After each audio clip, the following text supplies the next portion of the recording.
Good morning, good afternoon, everybody. Thanks so much for joining this next episode of In the Nick of Time. We're very lucky today to have an amazing guest, Viktor, joining us. He's already a world-renowned expert in DevSecOps, DevOps, and he's going to help us understand what the future and what's going to disrupt the world of infrastructure as code. So it's going to be a very interesting, somewhat technical episode, but make sure you start engaging in the comment section below for your questions. We have already a lot of questions came from Twitter and LinkedIn. So start with a Q in the comment section below if you have a question for Viktor. As always, wanted to remind you to subscribe to the newsletter so you can get notified for the next episode at inthenicofTime.tv. You'll get an email a week about the next guests, and next week we're going to be pretty lucky.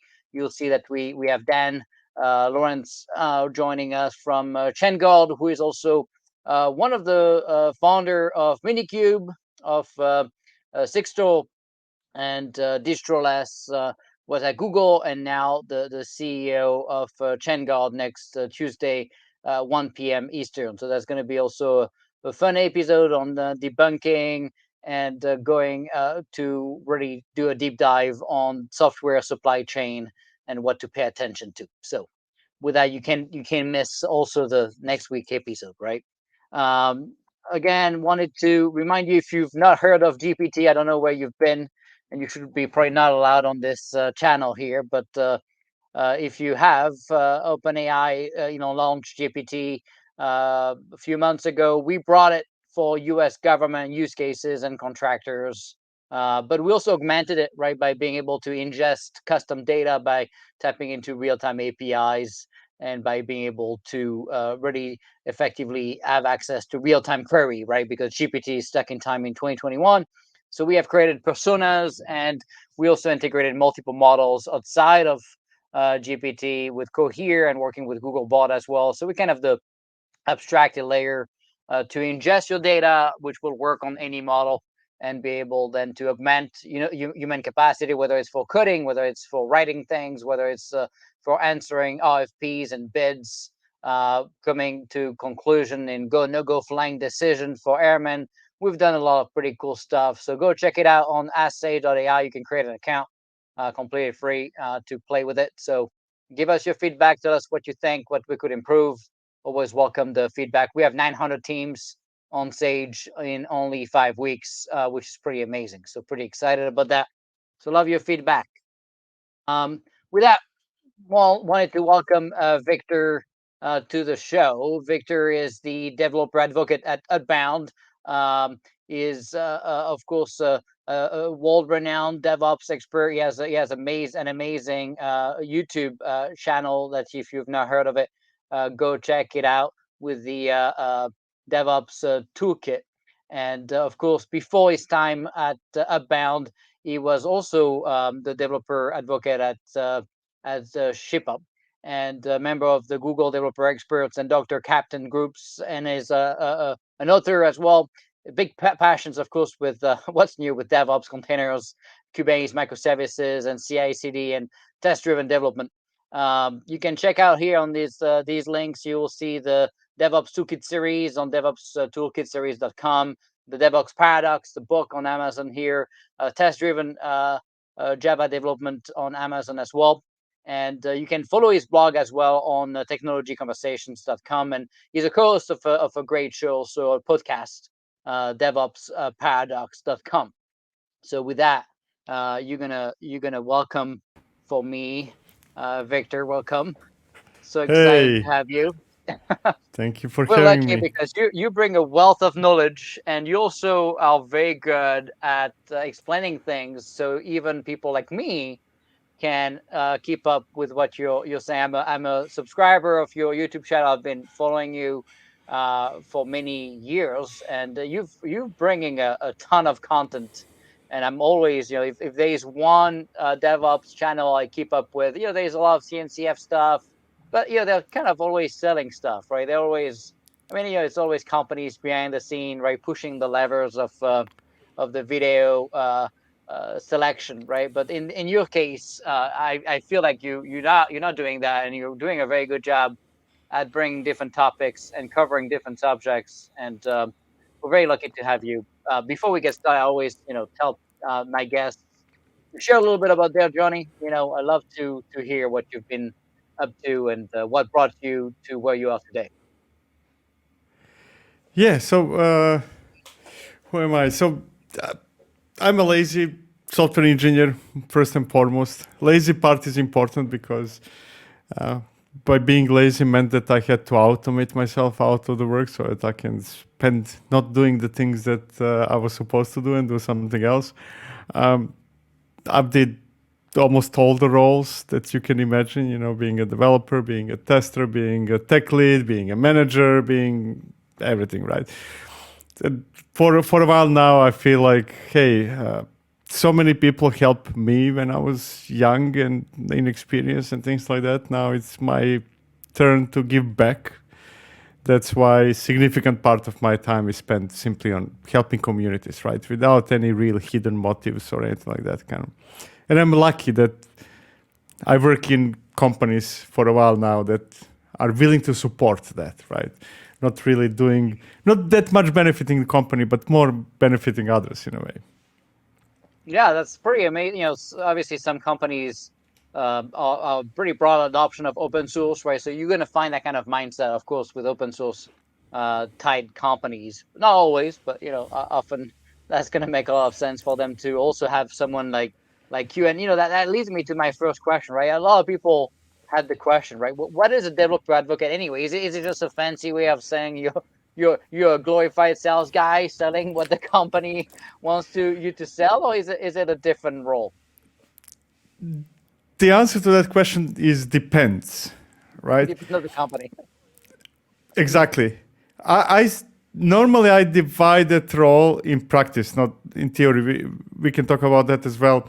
Is whether the role belongs to the marketing department or engineering group, right? Interesting. I tend to, and huge respect for both, right? We need marketing because we need to sell and because so that I can get my salary, right? So that's a fair game. For you otherwise, right? You're expensive. Exactly.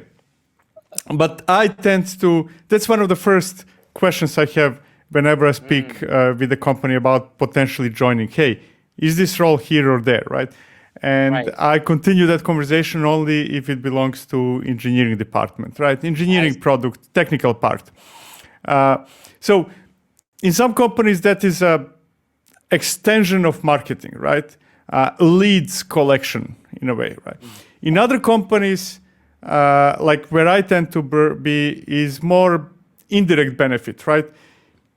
If you're truthful and you know what you're doing and you help people and so on and so forth, they will associate you with the company you work in. And through that association and the work that you do, we will get some benefit, right? Either brand recognition or something like that, right? And then there is a third component that I always join a company after I fall in love in what they do, right? So for me, it's not the job. Hey, I need a job, right? You ship I saw the video. You were getting excited about the product, and then you joined the company, right? Yes, that part is a bit specific. It was short-lived. Because sometimes things change. Happens. Exactly, but yes, I've always first look whether this has potential, whether this is something that I would be using heavily, independently of whether I'm working there or not. Yeah, and so I guess if you have to describe the role, of course, you're helping people regardless of the desire of using the product, but there's obviously. Do they tell you what to say and not to say on your show? I mean, do they care about, what you talk about? No. So in my specific case, the second question would be, in that interview, hypothetical, right, would be, hey, I have my stuff that I do, like DevOps Toolkit and DevOps Paradox, and there are things that I do for a company, right? My stuff lives in parallel and is uninfluenced by the company. Even though I might be spending, I spend sometimes weekends, no, almost always weekends working on my stuff, but sometimes during the working hours, right? And company benefit indirectly through that, but there is that clear separation. Actually, as a matter of fact, you will rarely hear word crossplane in DevOps Toolkit channel Right. since I joined Upbound. I created a ton of material about it before I joined. And when I joined, Before I you joined, actually lowered down to close to zero, precisely because for me, it's more It's a conflict important of that people interest. trust me Right. than anything else. And company So, benefits from that. Just to clarify, yeah. it's not that they're giving me money, monthly salary for nothing, right? They benefit, but not by me selling something, right? Yeah, it's not as direct as a sales guy, right? But Exactly. it's indirect and it's long-term investments too, and it's it's also culture and kind of branding. So it's always a little bit less. It's more difficult to really put a value to it, I guess. So not every company does that, right? So how do you find how common is it in companies nowadays?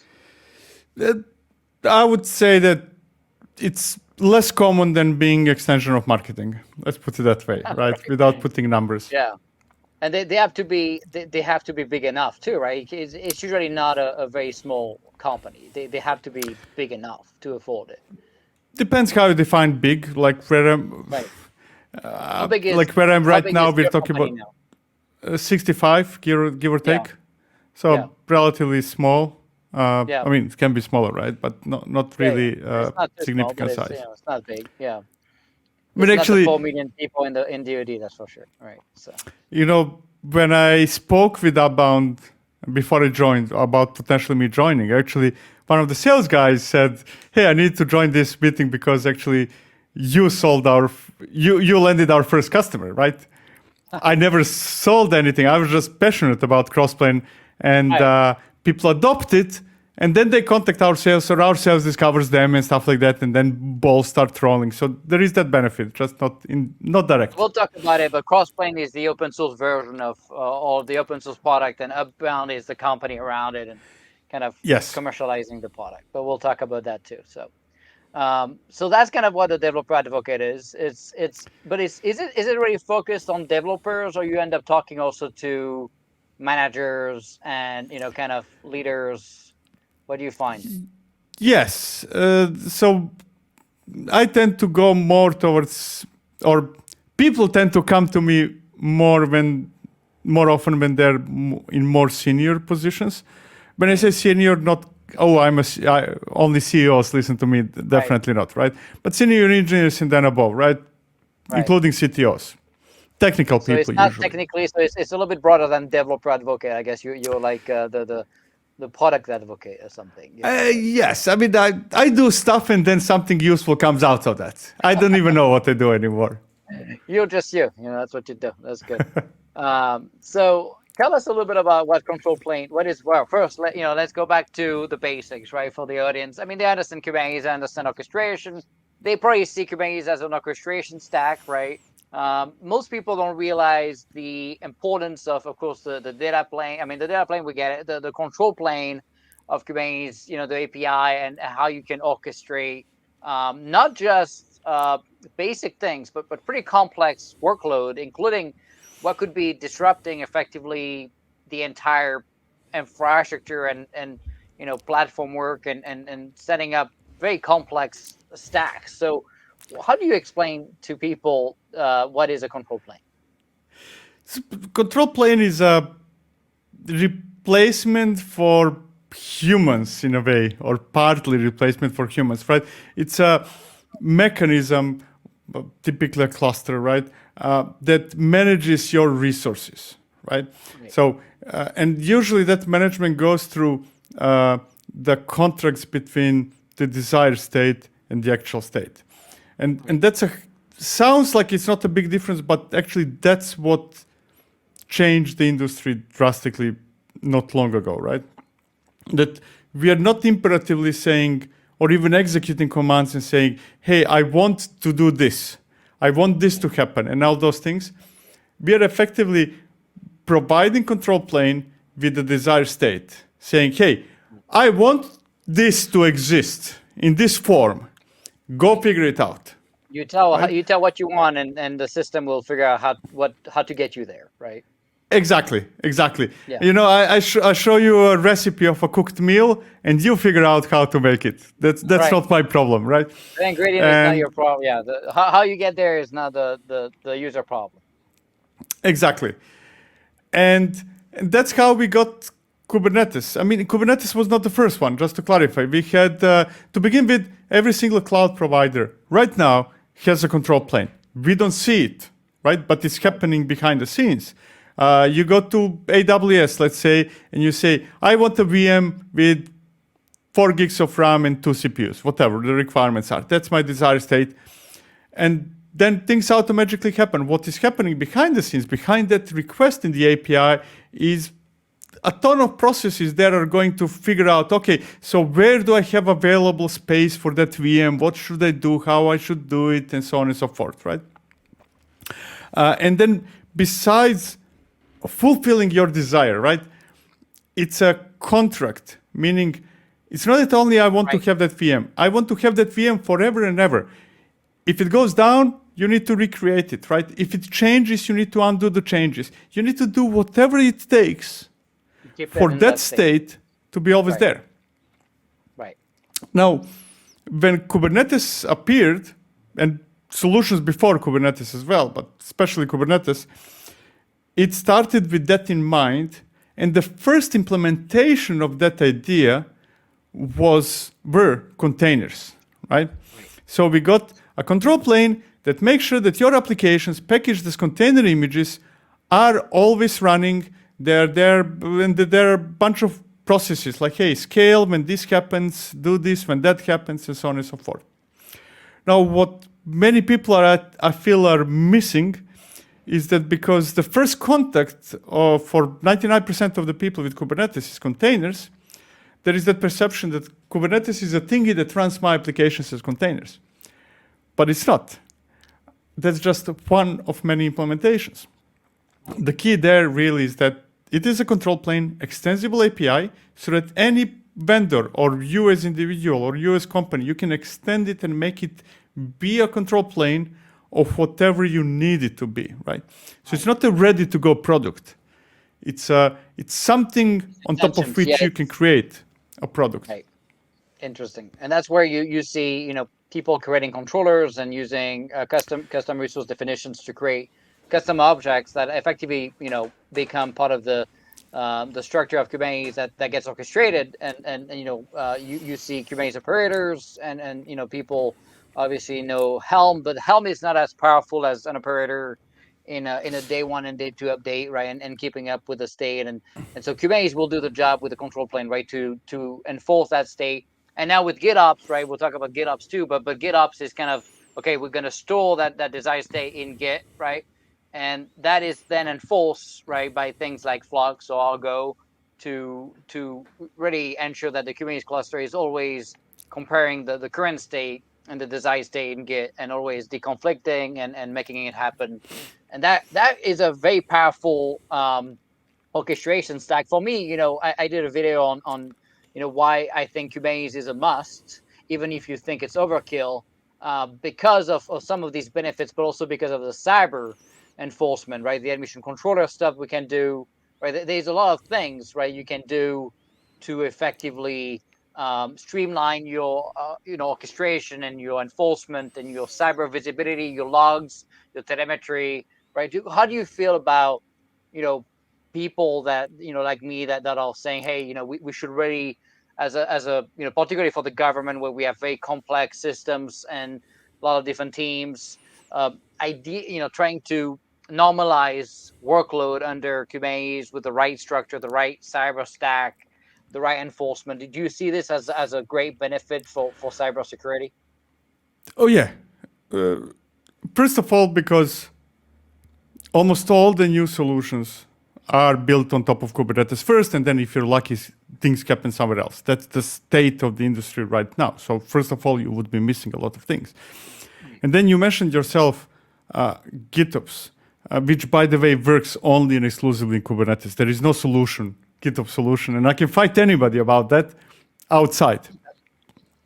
Now, what GitOps gives us is the pull model, which makes You it pull infinitely into more push, secure, which is very mostly right? that was a mandated. I mandated that in DoD, right? And for people that don't understand, right, the CI/CD usually pushes in prod, so it has the keys to a kingdom in prod, right? Versus just the pull method where you don't need the keys of production, right? In your CI/CD pipeline, you pull from Git every minute or whatever, right?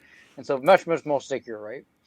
Exactly. If CI/CD pipelines or Joe or whomever else can access your Compromise, cluster, then right? somebody else can access it as well, right?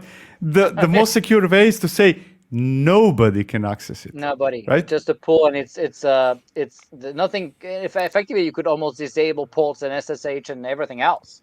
It's Yeah. just pulling and applying the desired state. People cheat that, right? There's very few companies that are mature enough to go that level of maturity, right? To really say we're gonna have no human in production, right? But So that's a desired goal, right? that's the desired goal mostly, right? You do need to have a direct access to the cluster in case of break glass Something situation, happens, right? right? Right, right, Things go right. completely south, nothing works, and then there is a person or a few people who can access it and Couple figure of out what's break going glass on. accounts, not like the Uber nonsense, though, right? I did a video on that too, where they messed up pretty bad on the break glass account. So Yeah, so we need you that need to be that. pretty tightly controlled, right? Yeah, Exactly. It's, in a safe, the traditional in a safe safe, with in a digits real, over an there. actual safe, right? Yeah, Y- not on the repo, that anybody can see, right? That would be pretty bad. Exactly. Yeah, that's that's the control plane, right? And so when you look at some of the cross-plane and Upbound, vision, right? They're talking about what is a modern cloud-native alternative to infrastructure as code, right? Um, and so, is that what it is? Is that what cross-plane does? You're creating a bunch of CLDs and you're running effectively infrastructure on top of Kubernetes and orchestrating it that way. What is it? Yeah, so that would be crossplane and other tools, right? I'm not sure whether I think that slowly this industry will getting to the next iteration of naming and calling it control plane instead of infrastructure as code, just as Right. infrastructure as code was a rename from configuration management. I know that they're not the same, but that's evolution in a way.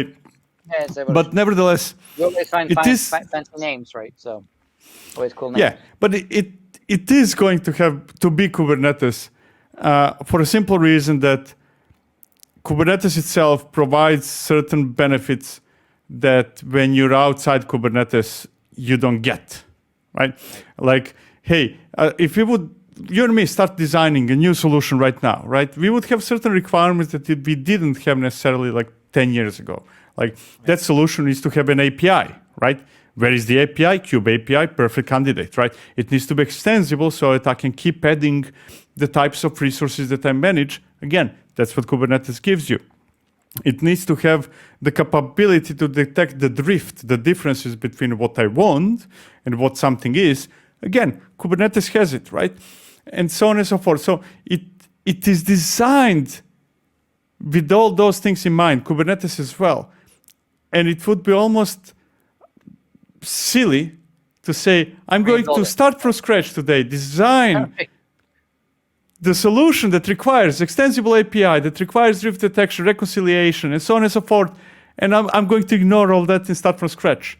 And you can see that that's the right direction by looking at what right now other companies are working on. And if you pay close attention to what Google is working on, to what AWS is working on, Azure, VMware, and so on and so forth, they're all going in that direction. How can we keep extending Kubernetes with additional resources so that we can use those resources through controllers to manage something, whatever that something is. It could be Git repositories, it could be AWS EC2 instances, Google something, on-prem, doesn't matter what it is, right? So that's almost a guaranteed future. Now, I'm not saying, keep in mind that, hey, Crossplane is a guaranteed future. I mean, of course, I believe in it, and I wouldn't be there if I wouldn't. but Kubernetes being extended to manage resources of any kind, that is happening, and that's almost certain for the foreseeable future.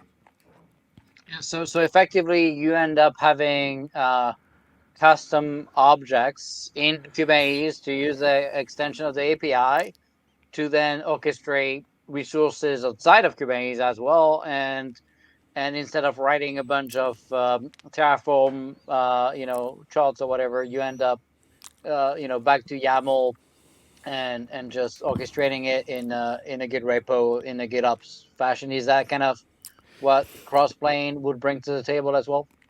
So that's one out of two major parts that Crossplane brings to the table, except that I wouldn't say, and then you're orchestrating it as a human, right? Because that's that conceptual difference. I'm not orchestrating anything. I'm not executing command Terraform apply, and then something happens, and then Terraform apply, and in between those two, nothing is happening, and so on and so forth. I'm signing a contract. Whenever I say defined in YAML, or you can use many other formats, right? Like there is YTT, there is CDKs, and so on and so forth. Anyways, I define what I want. I give it to Kubernetes, and Kubernetes make sure that something is happening and continues happening all the time. And through Crossplane, what we're getting is when you install a provider, let's say AWS provider, you get one-to-one matching between Kubernetes resources and resources in AWS. So there is a Kubernetes resource called EC2, right? Or EKS, or RDS, and so on and so forth. You will see the priority, you will see the runtime will be matching. Yeah. And then you go to Kubernetes after you install, let's say, AWS provider, but it applies to everything. You say, hey, I want EC2 instance with those qualities, figure it out. Right? Not my problem anymore. You are managing from now on how that is done, when it is done, whether it still keeps happening, and so on and so forth. And then there is is the apply is the equivalent to the Terraform apply now effectively committing your code to Git and merging it into some branches? How do you trigger it? You have to say that. So Terraform apply in Crossplane terms is equivalent to kubectl apply, right? Or Helm install, or whichever. Exactly. Except that difference, right? That Terraform apply is a one-shot action. It's happening only when I say that, and nothing is happening afterwards. And this is continuous, right? Right. So it's keeping, it's enforcing it, right? It's a continuous monitoring enforcement thing. Exactly. Right. That's a and for cyber, right? One would argue not having shadow IT and having a well understood desired state of your stack is a key aspect of cybersecurity. Exactly. And then there is a second part, and now coming back to custom resource definitions. I mean, Crossplane providers give you custom resources, but then comes the part that majority of people, when that they use Crossplane, they do not say, hey, give me a EC2 instance, give me subnet, VPC, or whatever you might be needing. They create their own definitions and say, hey, to have a database in my context, in my company means this. And then behind the scenes, exactly, you're creating your own abstraction that has a meaning to you. When I say you, the organization, company, exactly. And then you have that clear separation between consumers and authors or designers of something, right? So traditional ops, it's a Postgres database. It's just they need to know it's a database. Yeah. Exactly, because hey, I as a developer, what do I know about Postgres? I know that I want a big database or small database and a few other things, but all the nitty-gritty details that somebody who is a DBA spent years figuring out, I don't know those things, right? But I do not want to open a ticket to that DBA and say, hey, give me a database. That DBA is proactively now creating a service and saying, hey, in my company, this is what database means. 5 fields, 10, whatever it means. You can self-serve yourself. So, and we call that feature Crossplane compositions. So it enables people not to use Crossplane directly, even though they could, but it enables companies to define services that will be served to everybody else in a company, and say, because if you look at Kubernetes, there is no such thing as application. Doesn't exist application as a context, right? You have a service, egress, virtual service, deployment, stateful set, building blocks. There is no solution. You need to build it or go to third party. Same thing, if you think about it in, let's say, AWS, right? There is no such thing as a Kubernetes cluster in AWS. You have EKS, yes, but then you need a node group, and you need a VPC, of course, and a subnet, an internet gateway, and so on and so forth. And that's good. That's actually a good design because it provides flexibility for us to fine-tune the solution in AWS. And the same thing applies to others, to what we need. However, the problem with the ability to use Kubernetes directly or AWS or Azure, so on and so forth, with those building blocks is that if you're not an expert in that something, you cannot use it. It's a lot. Yeah, it's a lot. Hey, I want a database, and now you're telling me that I need to figure out VPCs and subnets. Kind of, what the heck is going on there, right? And that's where Crossplane comes in and allows you to define what something means and provide that as a service instead of responding to others whenever they need something. Especially since that reactive approach does not scale, right? If you have one DBA for 20 people working in a company, I'm throwing random numbers, what happens when you have 200 people? 10 DBAs? 2,000 people? 100 DBAs? Does not scale. Right.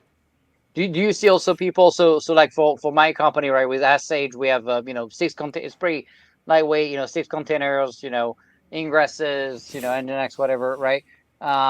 Do you see people, so we have a hub chart, right? But we could have done also with QAs, customized or whatever, but do you see people also potentially using kind of this concept of composition to create an object to say, hey, I want to deploy Sage, and here's a turnkey thing, or people will stick to Helm and customize for that? Yeah, so I'm going to ignore for a second Crossplane, right? We see that evolution all around in Kubernetes. Like in the past, you would have a Postgres Helm chart, right? That you download, you modify some values, and off you go, right?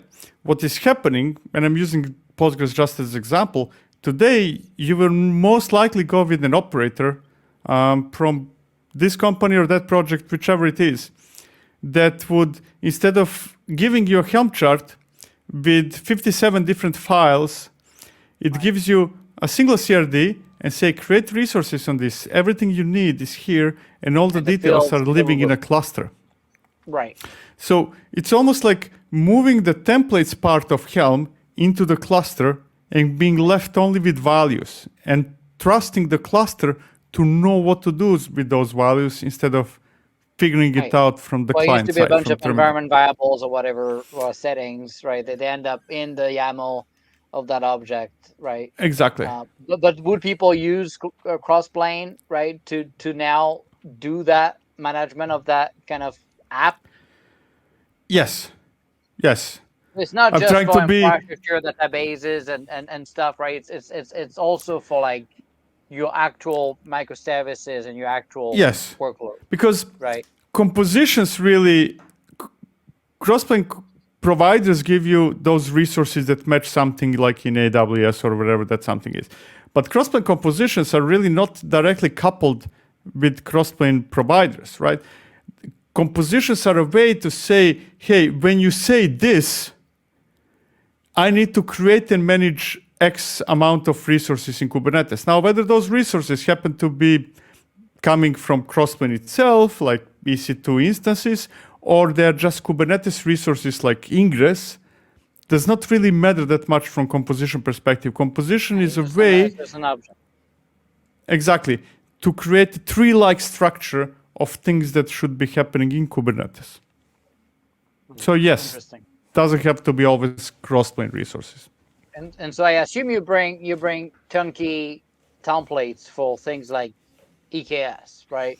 Like you said, VNet and all that stuff. I assume you guys as a company are all bringing some easy button, right? Easy YAML template to turn that into all these objects behind the scene. Yes and no. By design is yes and no, meaning that we want All to right. make it easy for people, but more from the perspective to get them started than to be final solution. I So see. if we have something like marketplace where Upbound or individuals or other companies contribute Companies. what we call configurations or compositions. Mm, But the whole idea is to enable you to build a solution that works for you. And using right. somebody else's solution as a starting point is great, right? But not necessarily Right. the end solution, because we already You may have customize Heroku. it or tweak it. Yeah. Exactly. Yeah. If third-party opinionated solutions are great, right? And I always recommend don't go to Crossplane or any other similar solution if what works out of the box is exactly what you need, right? Use Right. Heroku. It's absolutely great.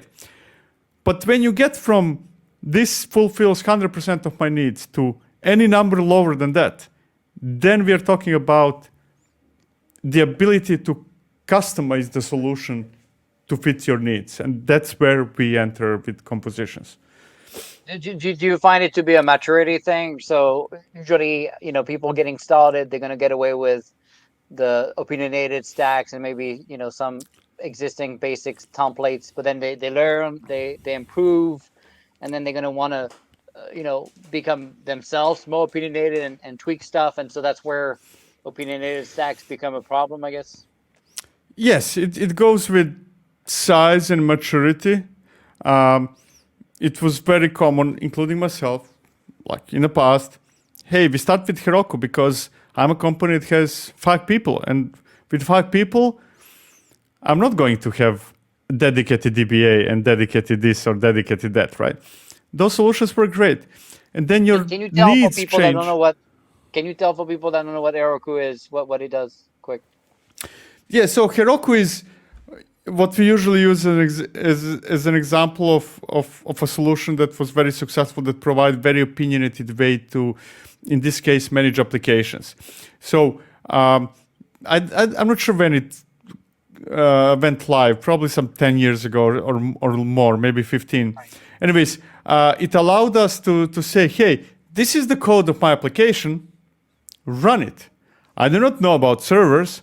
I do not even, that was before containers.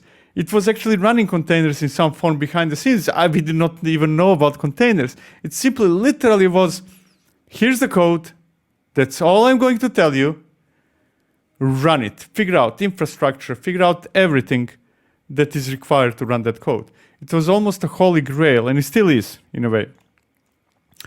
The 2007, issue with, say again? 2007. So it's 2007, so 2007. Yeah. So a long time. that would be, yeah, long time ago, almost 15 years. Yeah. Yeah, 16. Yeah. And we got a So lot of new services. it wasn't designed around Kubernetes, right? Just to clarify. It could run, There I was no believe it can run on, Kubernetes at that time. right. Right. I But think I that think that it was can run on Kubernetes now, right? Or am I mistaken? I think there is a container or something that maybe. I know. Yeah. Maybe I'm not sure anymore because I'm not following it for a few years now. But at least back then it was before Kubernetes, and I cannot guarantee this, but I think it was before Docker even. Oh yeah, I mean, yeah, no doubt, no doubt. Yeah, and they started. I mean, they had Heroku, Redis, and Postgres, and all these different module stuff. Yeah. Yeah, and we So got more like quite opinionated and less customizable, and it's not Kubernetes native. exactly. Does it have this notion of desired state? No, not really, because there is no state to manage. Right. Really, it's just my code, right? Yeah. I couldn't really tell Heroku much. There were some tweaks that I could do, but not much in terms of what I really want. It was more Right. like, hey, here's the code, run it. Yeah. Interesting. So I guess when you look at what you guys bring to the table, right? Uh, how do you enable teams to be opinionated about their platform's decision, right? They're mature enough, they're big enough, they have special needs. I guess, is it that you provide the templates and then you let them effectively do whatever they need to do, whether it's new objects or whether it's customizing the templates, right? Though I partly spoke about it. That's the part about compositions, which is a mechanism in Crossplane to define a new interface, whatever that. It's completely up to you to define what that new interface is, and what to do after somebody creates a resource based on that new interface, new custom resource definition, which can get complex because, to begin with, it enables you to list, I want when you say this, I want this, and that. And then the relations between those things. But, create a database, and then when the database is created, store the authentication to the database to the secret. And then when that secret with authentication is there, then get that authentication to go to the database and create a user, right? I'm now spitballing an example here, right? And we do that complexity in a unusual way, very declaratively. So there are no instructions like do this when that, but through the relations between objects, all those things are happening. And then that's how at least those using Crossplane provide a service, right? That interface that somebody can use and say, okay, give me a database. Who would you say is a competitor to Crossplane? What else is there? A real, not a half-baked one, a real competitor that's doing the design state and the API, the Kubernetes API stuff. And who else is doing that? So there are who else is doing that is kind of different than competitors. So who else is doing that? That would be actually 4 entities that comes to my mind right away. One would be Cluster API, which is a project in CNCF that allows you to define through Kubernetes resources a Kubernetes cluster. So you would have that one control plane cluster that would be spinning up other clusters through the instructions you send to it. And it has actually very, very wide support of what it can do. But it is conceptually similar to Crossplane providers, but limited by design to Kubernetes only, right? Cluster. So no databases or lambdas or whatever else, just a cluster, right? Right. And then AWS, Google, and Azure are all having their projects in certain level of maturity, and some not fully public yet. It's not the same. It's not the same project. It's different projects, or they're working together. Just to clarify. No, different projects. So they all work on their own variations of how we can manage their own APIs or communicate with their own services through Kubernetes. Google, for example, is called Cloud Connect, and AWS and Azure have them as well. So, but neither of those two are. So that's answering your question. Who is doing something similar? To the CSP. Yeah, so it's not the same value for the customer. Exactly. One cluster API is limited to Kubernetes, while other 3 are focused only on themselves in a way, right? So not real competition. Interesting. And I guess, do you see the rest of the competition that's not doing the same stuff would be the traditional, I guess the Heroku, the Terraform of the world? Terraform, Pulumi, Ansible, that would be the direct competition. Not necessarily in terms of what they... Say again? The legacy. Yeah, I'm not sure whether I would call it legacy, but they're not really doing what Crossplane is doing, but they are typically the types of tools from which people would migrate to Crossplane, so hence competition, right? They're coming from there, yeah. So you asked, did you have to build converters or something to convert Ansible and Terraform stuff into Crossplane? We were spitballing that idea for quite a while. and I cannot say It's impossible, but painful. close to impossible, It's because painful. conceptually it's very different, right? So because you're not anymore managing uh, individual resources grouped into projects, you're creating services effectively, right? What we call compositions. So it's not one-to-one matching, just different syntax. It's Right. conceptually different how it's used, and it would be very, very difficult to. We could actually create some kind of conversion, but the result wouldn't be what you would expect. Yeah. Well. Wouldn't Right. wouldn't really provide the benefits of crossplane. That's interesting.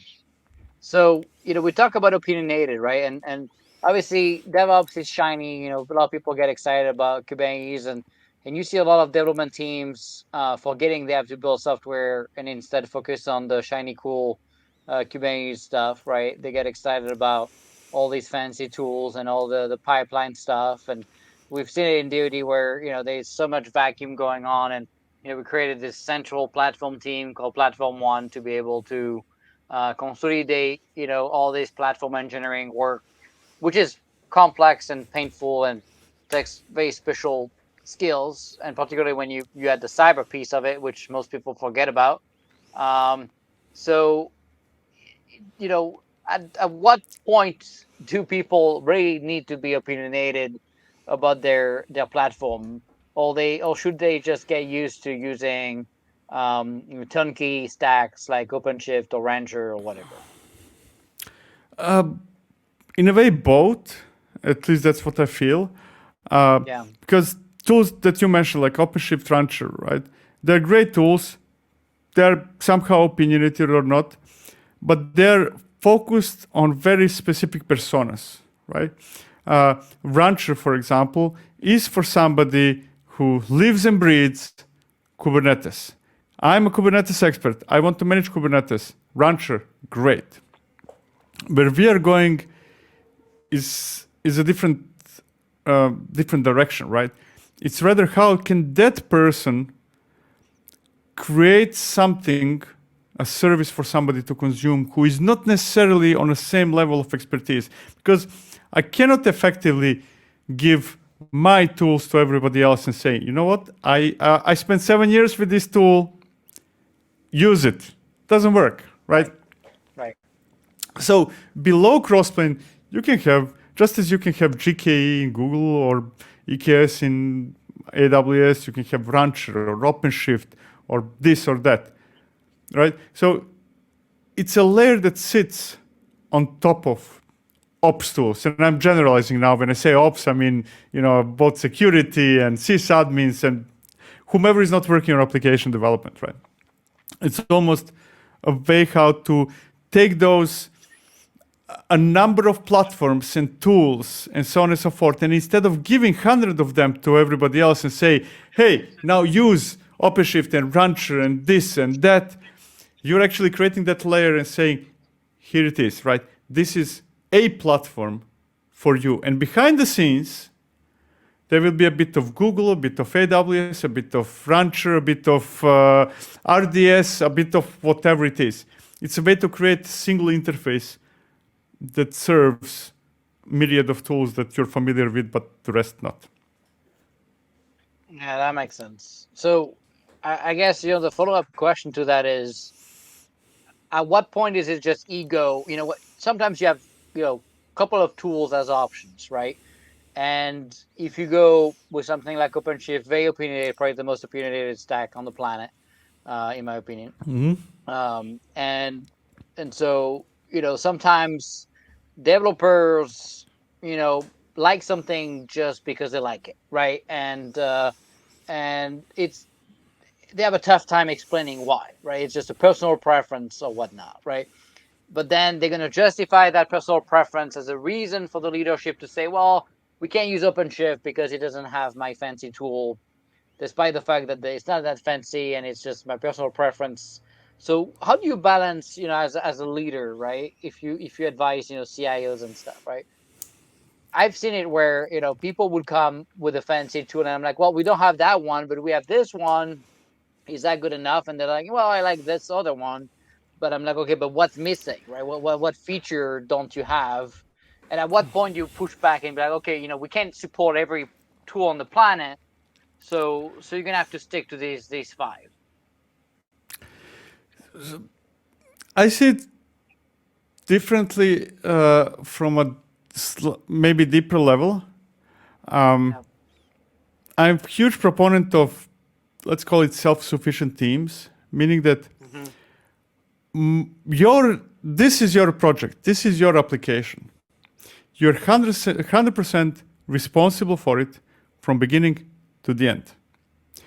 And the only way for you to have that responsibility is to have a freedom of choice. Meaning, hey, if you want to run it, a new application in mainframe, go ahead, do it, right? But you're responsible for it, right? You cannot come to me later on and say, hey, this doesn't work, right?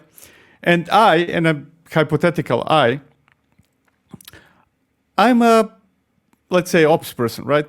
I'm a service provider. I can give you access to OpenShift cluster, right? And that's my responsibility. I make sure that fulfill certain SLAs. Use it if you want to. If no, you can go to mainframe. You can go to Lambda, right? Because that's your responsibility. Uptime of your application, and my responsibility is some other service, right? We all should have responsibility for maintenance, development, and what's not of a service. And we all have a customer. And I think that this is a very important thing. We cannot have a team without a customer. Now, for you, a customer might be external user, right? A person who you're developing ATM software and person who goes to ATM to get money. That's your customer, right? Or it could be development teams in my company. That can be my customers. But if I really treat them as a customer, I cannot force my customers to use my product. I need to win them, right?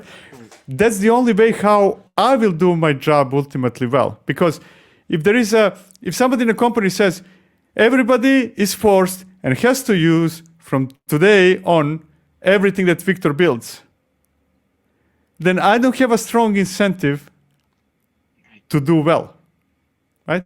But if I say, hey, Viktor offers this, use it or don't, go somewhere else. You're still responsible, so you have a responsibility and you need to fulfill it, so go ahead, right? The problems we have in many companies is that there is no that responsibility.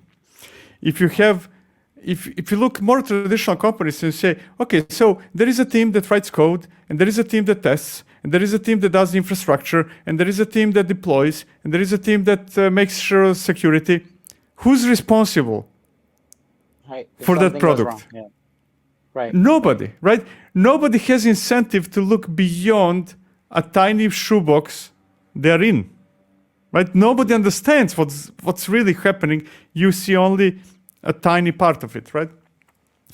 So I think that AWS coined it first with 2 pizza teams, Right. a team that can be fed by 2 pizzas, but many others are adopting it. And ultimately, now, many companies cannot get there. Many others can get there, but it takes a lot of time, right? But ultimately, I feel that that's where we are really going. And then the questions start being slightly different, right? What is the service that you're offering and you're responsible for it from beginning to the end, and who is your customer?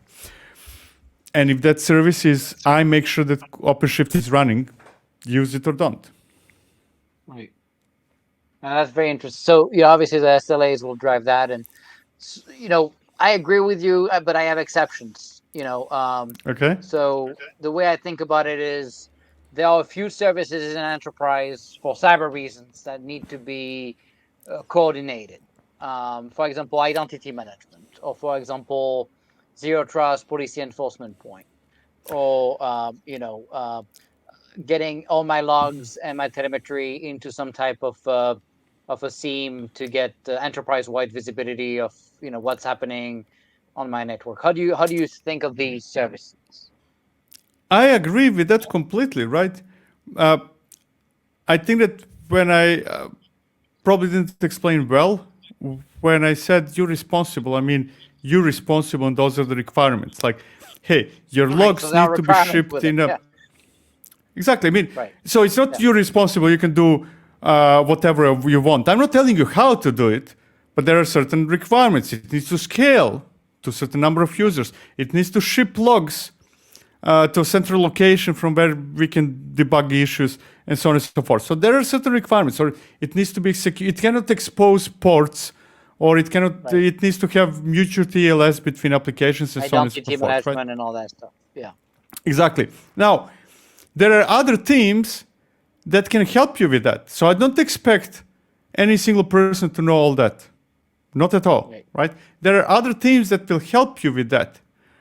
But asking for help from somebody is not the same as holding them responsible for No, I get it. for your But stuff, right? would you see the identity team, right? Let's say there's a team providing, JSON Web Token, right, for P and NP, authentication.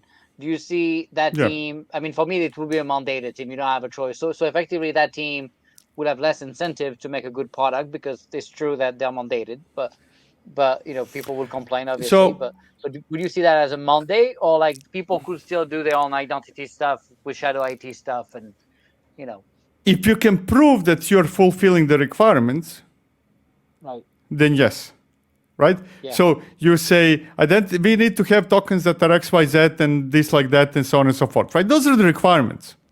Now, you would be crazy. One of the two options happen, right? You would be crazy not to use to benefit from the work of that team.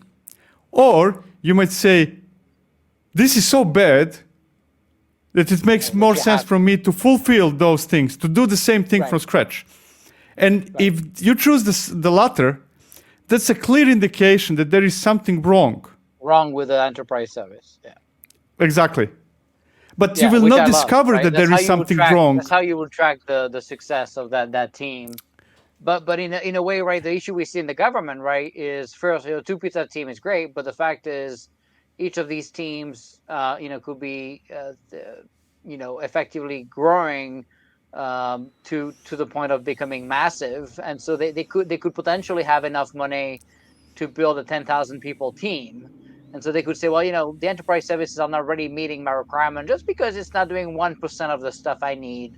Instead of fixing the 1%, right, they would rebuild the 99. We see this all the time in the government, right? It's also a different beast, right? Because it's not that, the customer is not as well defined as a company, right? There's no revenue. It's a government, right? The government is bureaucrats and not well organized, and we waste a lot of taxpayer money, right? So, for me, it was always like, well, if you have a gap of 5%, you need to find a freaking way to augment the existing enterprise service and fix it instead of rebuilding it. So let's say I'm going to change just slightly, but I think going in the same direction. Let's say that I need a solution for something, and as an individual, right? And there is an open source project that is not fulfilling 100% of what they need, but what did you say? 95%, right? 5% is missing, right? Now, what are my options? I can build it from scratch, or I can do those 5% and put it there. There's another option. I feel the same thing. It's going to fork the project. That's what the government is going to freaking fork the open source project, which would be a disaster. No, I used open source as an example. Going back to your example, right? There is a team that's doing something about tokens, right? And that is doing 95% of what they need. Heck, I'm not going to build my own solution. I'm going to go to that team and say, okay, I'm missing those 5%. How can I help you with the 5% that I need? And at the same time make a better solution, because that's easier. I want to do less work. I don't want to do more work. Yeah, but you see how it's interesting, right? Because you would probably find in the government 80% of people will have common sense and do what you just said, but 20%. So it's not small. 20% in the government when you have 4 million people is a lot of people. 20% would, because of power, and the more money you have, the more powerful you are, and the more people you have, the more money you have, and so the more work you do, the more powerful. So there's different incentives as an individual, right, that you would not see in a company, right? And Oh yeah, that pushes people to make the wrong decision, right? That I've seen it, I where literally you ask them why they can't come with a valid reason, right? They're like, oh, there was gaps. Okay, so what were the gaps? Well, there was gaps, so and it's very common, right? So that's why for me there was always few things. So the way I think about it is most services should be pick and choose and build your own. There's a few that should be like, maybe you have 5 6 options, for stuff, and then there's a few that's like there's one, and that's identity management, that's like cyber critical, like logs and very important stuff yeah. that the enterprise, just for cyber reasons, needs to have visibility. What do you think of that kind of somewhat Of course. I flexible mean, model? I often speak in a way as if that I think that my own recommendation should be applied 100% of the time. Heck no. The percentage is much smaller, right? I like to Right, think in terms like, hey, how would the ideal world look like? We're not gonna right. get there, right? And then there are There's all no variations. kumbaya So, world. of course, I mean, hey, if you ask me where should I run my application, I'm gonna say Kubernetes, and then we speak for 15 minutes, and I say, no, maybe mainframe is a better solution, right? Or VMs, or bare There's metal, some or stuff that Java, still or runs on Python. mainframe for sure. Yeah. Exactly. So there are all shades of gray, right? So when I Right. say two pizza team, that's a deal, fantasy land I would like to strive I eat for, a lot right? of pizza, And so for me, if I eat a lot of pizza, so maybe it's less people. So by the way, the pizzas in US are much bigger than in Europe. So I don't know right, whether that means that we have smaller teams here. I know, right? That's a problem already. You already have disparity, right? And then you have people that eat more than less. So you don't want me in the team. You would have less people. So Yeah. so I got your point. It makes sense, right? So looking at, obviously, you mentioned the providers doing their own things, and CSPs, obviously they love to get you locked into their stack, right? Their whole point in life, most of the time, they pretend sometimes to be a little bit flexible, and they do stuff like EKS anywhere, and Azure DevOps that can run outside of Azure. But let's face it, it's not. It will be pretty common sense as a business to try to ensure that people are stuck in your cloud, right? So, what do you see? Do you see cloud providers now maybe getting a little bit more aware of the need of hybrid and supporting multiple clouds? Do you see that becoming a thing? I mean, you've seen EKS anywhere and stuff like that, right? I think that is going to be happening much more, especially that I would predict that we will have sprawl of cloud services, right? Uh, Mm, it's almost as if we are at the early days of internet. I don't know right. who can All remember over that, again. but early we had Yahoo and Alta Vista and two more things, right? Dominated by a few players. Now we still have in Yeah. internet big players, but then the field is much wider, Mm, right? And I think the same right. thing will be happening with cloud services of any sort, right? Um, we can see that with Snowflake, right? Uh, Right. so big three cloud providers, Google, Azure, AWS, will over time need to learn how to play with others. Some are doing that more than others already. Yeah. And that competition will be forcing them to be more, to look for more common ground or more standard way of doing things, simply because the more services or service providers you're using, the more that will be for you as a user extremely important. If you say, hey, okay, Right. so I use one of the big three hyperscalers, and then I use Snowflake, and I use this, and I use that. And now, if you are the blocker in making all that work, like if you AWS are a blocker, I'm going to go to Azure or the other way around, right? So Right. Right. it will be almost forced on Yeah, they have on, to. on the hyperscalers, right? Uh, which is how usually some kind of standardization happen, right? We see that with Kubernetes, that Kubernetes in a way is a standardization that, hey, you can create a Kubernetes cluster this way in Google Cloud and that way in AWS, but basically what is happening behind that API is the same in all three, or very, very, very similar. They try to create now, CL. I mean, you see all these, distros creating a bunch of CLDs and trying to get you locked in. Right? If you use OpenShift, they're gonna have routes, which is because ingress didn't exist, and then they kept it because it's no, we have to keep it because the ingress didn't exist, and so we needed it, but now we don't need it, but we're gonna keep it just for making sure our existing customers are not impacted. But that's that's a pile of junk. They just wanted to lock you in. Yeah. So look, everybody wants to gain customers, and nobody wants to lose customers. Kind of that's a game of every business. Yes. Now the rules of the game are changing over time. Like I don't think there is a company who would not want to have customers locked. That's true. Well, maybe mine. I don't care. I don't want to get people locked in. But that's me. Mine as well, but that's why I don't personally have a 1,000 people company, probably. So, how do you see, I guess, teams reduce their toil in the future? What is it going to take? I think I will have to go to the previous explanation. Working together through services, right? Because we tried two extremes, right? As industry, I think that we tried having 50 different departments, and then Jira ticket goes from one to another to another to another. That did not really work. That's when we had releases that last for half a year each release, or a year or something like that. Yeah. We tried. Oh, you do everything, and that failed as well. That's full stack developer, right? Oh, too complex now. Too much to know. Simply. Yeah, it's too much. Separation does not work.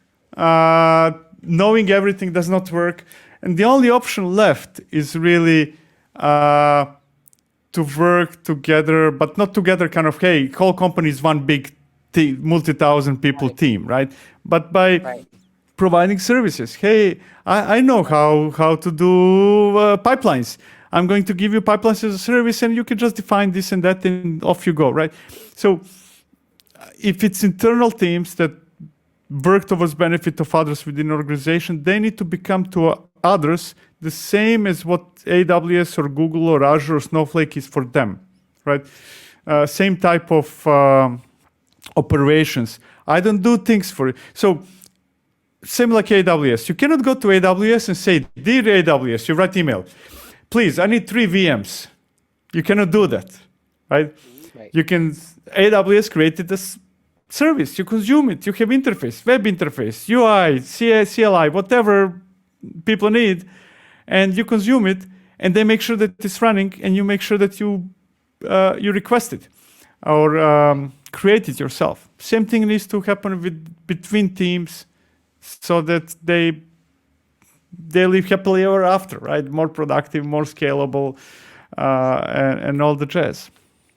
That sounds good. I like it. So, when you look at mistakes that you see teams make, what are the big, particularly around platform engineering? What do you see? The first one is that I do not believe that platform engineers can create a platform. Right? Because it would go to the same problem like full stack engineer.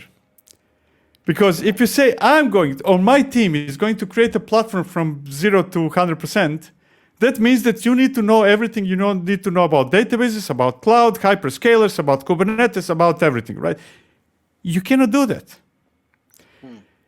The way I see platform engineering is more like a glue or facilitator. Okay, I'm going to create a scaffold of how that platform will be exposed to others and so on and so forth. And then I go to you, dear database expert, and tell you how you can plug your experience, your expertise into that platform so that others can consume, right? And you, dear infrastructure person, and so on and so forth, right? So the first mistake is thinking that a person or a team can create a platform alone. Simply, What if it's an it aggregate defies. of teams? So, like, platform one was 20 teams of 22 pizza teams, but all under the Oh yeah, same umbrella of the platform. yeah. Then we're talking about collaboration. When I said one team, I meant Right, we hire one person or two people, and kind of they're right, going to right. figure it out. No, Platform one I is assume that in 200 and 250 people. exactly, and I'm pretty sure that you had different expertise in those teams, right? Oh Somebody yeah, was probably proficient with X, somebody with Y, and somebody with right, Z, right? So right, yeah, right, that's what we need. We need all the experience in different personas to be right. put It can't in be one just a couple place. of people. Yeah, yeah. Exactly. Unless if you Now, buy a turnkey platform, I guess, and you're not opinionated and you just buy. yeah. I mean, yeah, exactly. Again, but I'm always in favor of buying. If if something you need is for sale, buy And it. it's right there ready. Yeah, It's right there. It's ready. It's going to be cheaper than if you build it because you're right, sharing the cost, right? Like right, if right, I'm going to buy a car, I'm not building a car. I mean, I would like to if that would be my hobby, but for majority of people, you buy a car because it's cheaper than if you build a car.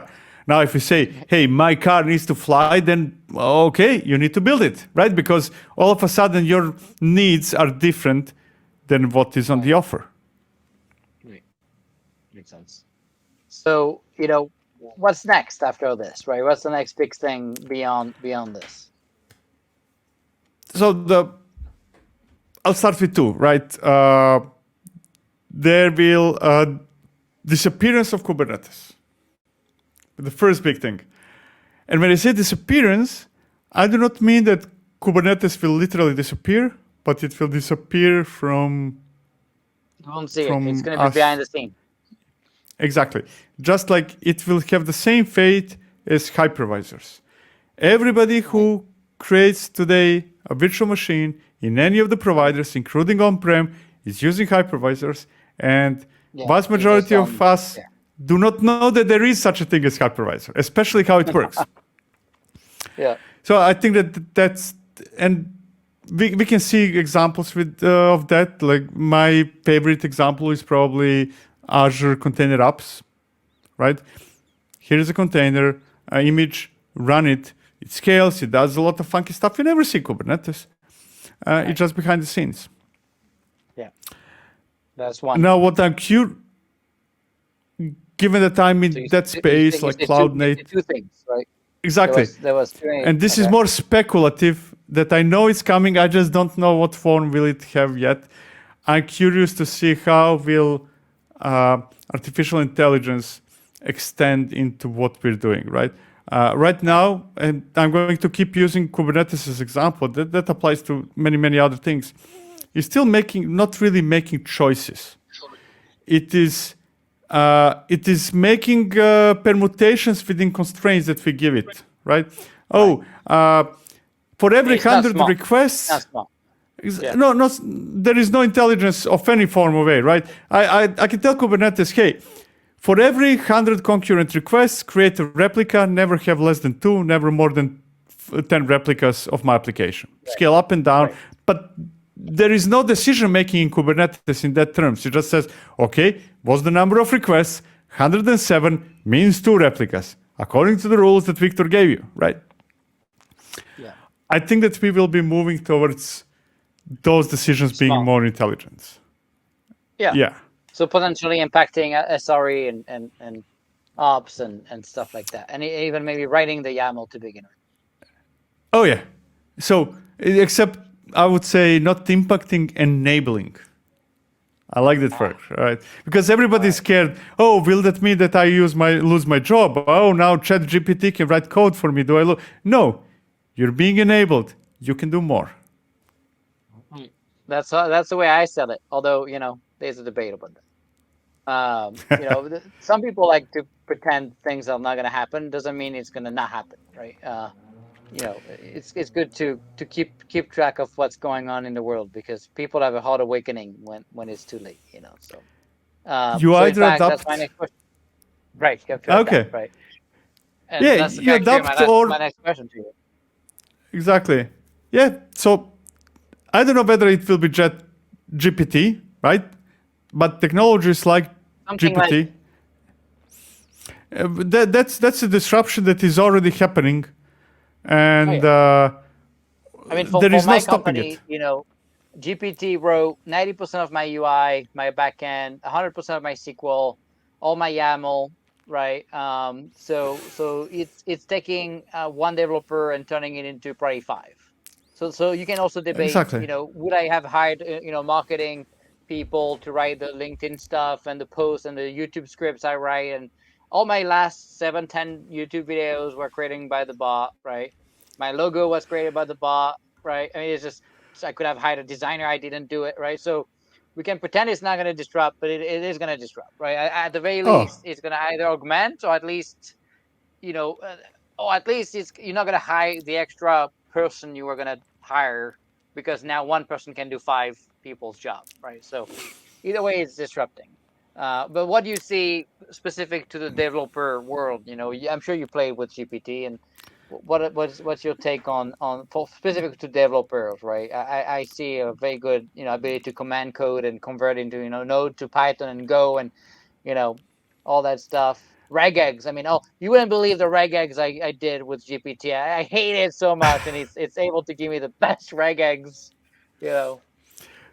I actually, I would, I don't use GPT much. I do use Copilot, which is also based on Yeah.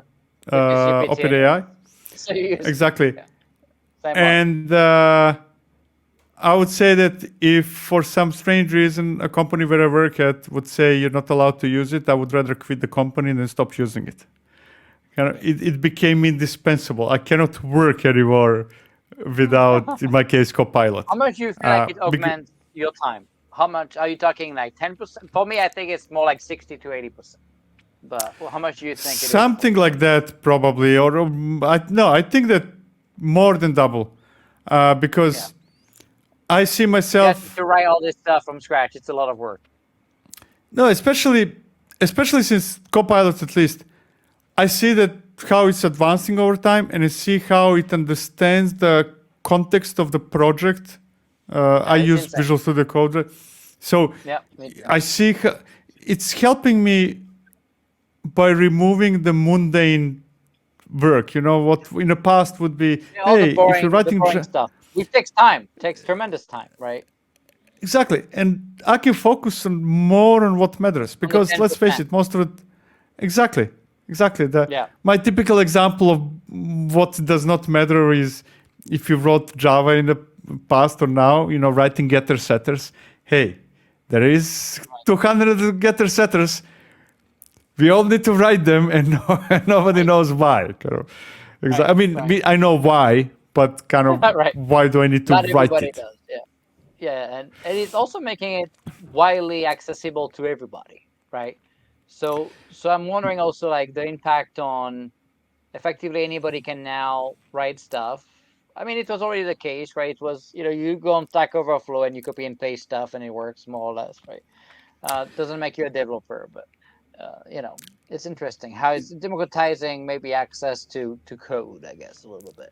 Yeah, you know, I think that those things were happening always in terms that um, whatever is our current level right now becomes simplified over time and easy that anybody can do it. Right, But then the right, requirements become right. different, The next stuff, right? yeah, the next stuff. Yeah, we have to keep up and reinvent yourself, right? Otherwise, you're stuck. Exactly. So if your requirements stay the same, then whatever new technology, in this case AI, comes, kind of can completely Exactly. remove you, right? But what we're Right, doing right. today as industry is very different from what we were doing 10 years ago or 20 or 30, right? Well, unless you're in One the of the government. first things, Unless huh? you're in the government. If you're in the government, you might be stuck in Um, time a little. so I'm not Yeah. up to, I don't know exactly how it works. I had very brief Yeah, engagement they're with, pretty stuck in 40, 50 years old systems. That's very common. But, hopefully we don't do that hey, anymore. there are, I don't know details, but there are also, I work with banks. It cannot be much different. Right. Yeah, it can Uh, be worse. But but banks they have the customers and the they have competitors, right? The government is like, yeah, we're competing against other nations, but we don't really fight, so we don't really see who is winning. So it's very Yeah, abstract. If there's a war tomorrow with China, then we'll see who is doing the best tech, right? But until there is a war, it's all maybes. Oh, maybe they have this, maybe they have that. I don't know. Who is it gonna? Is it gonna work? So anyway, true, so let's talk true. about what's next, right? So your YouTube channel and your podcast. Love for you to share a little bit. I mean, I follow it, but I love for the audience here to know what you first. Let's talk about the YouTube channel. Oh, the short version is I'm going crazy, meaning that I need to reduce what I'm doing. Every Monday, I publish a video about some subject that I'm interested in. Most of the time, it's new project or technology, sometimes processes. So that's Monday is only me. New thing started every Tuesday that me and Whitney, another girl, are going through all CNCF projects, 200 something of them, Oh, wow. grouping them, letting people choose. There is a repository that all the projects work with any combination of projects. It's insanity. Then Wednesday, that's a podcast. Thursday, Ask Me Anything section in YouTube where we have nothing prepared, just people come with random questions and we answer them with, just ask questions, whatever you want. We answer them, and the valid answer is I have no idea. Yep. And Friday is news type of stuff. So there's something every day. You publish that much? That must be a ton of work. That must be insane. Yeah, it's insane. Luckily, like with Friday, I have a Darin co-host, and Wednesday he's doing most of the work. Right. I just appear like I'm a Barbie over there. You're just a Bobby, you're just a pretty face. Exactly, but Monday videos are actually what takes most time because it's not just a show. I spend anything between 2 hours and 3 months with technology. Too. Right, exactly. And you do hands-on stuff, right? So yeah. So you're recording, and so are you doing the editing, or you have people to do that? I was doing the editing until a year and a change ago, and that was just too much time. For the type of video I'm publishing there, it could easily, half an hour or 45 minutes video, easily a full day or more of editing. Oh, yeah. So I have an agency now doing that for me. You have about 60,000 followers, I think, on YouTube or something like that, right? Something like that, big. yes. That's pretty amazing for tech. There's a few big ones. There's not a lot of tech. Of course, people love watching, half-naked dance videos or cats or whatnot. But for tech, we do what we can. I can do a half-naked dance, but I suspect that would decrease the number of surprises. No one wants to see it. I don't think anyone wants to see it. Yeah, exactly. So wouldn't help me. So last question: what keeps you up at night?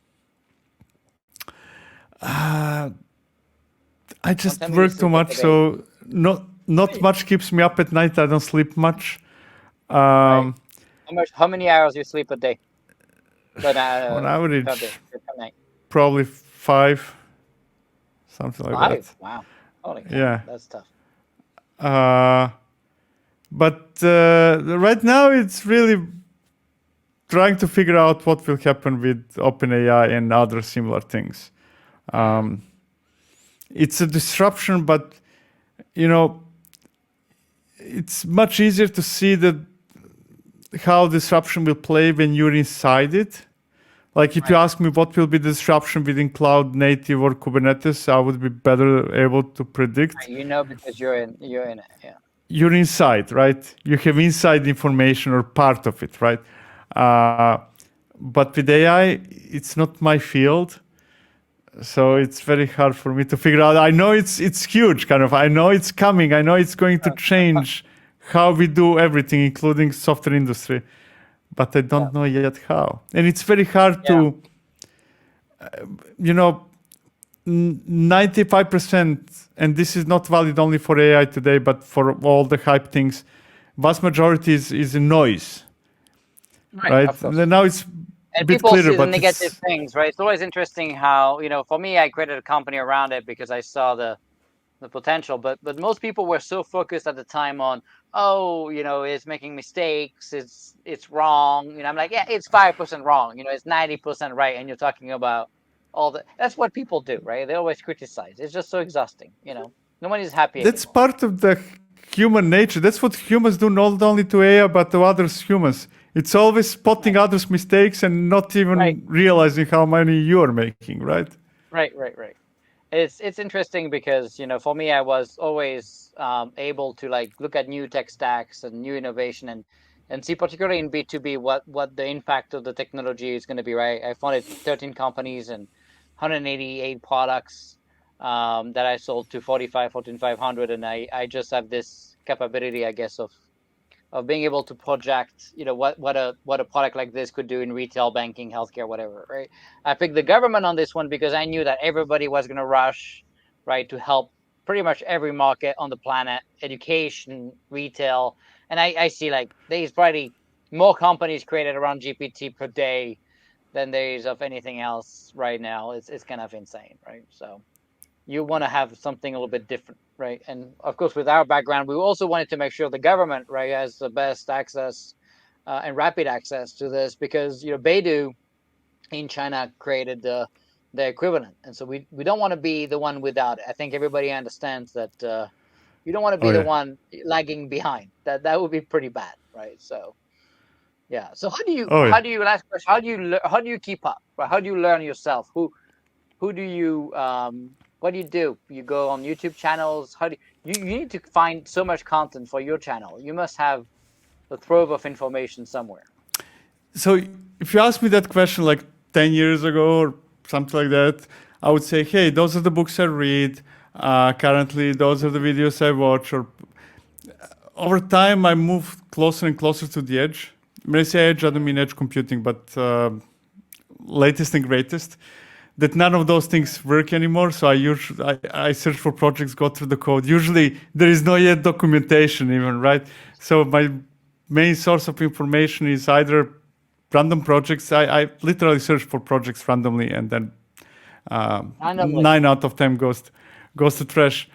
And one advantage I have is that I speak in a lot of conferences, Mm. and that gives me opportunity to actually, most of us who Here, speak at conferences, we don't go to each other's talks.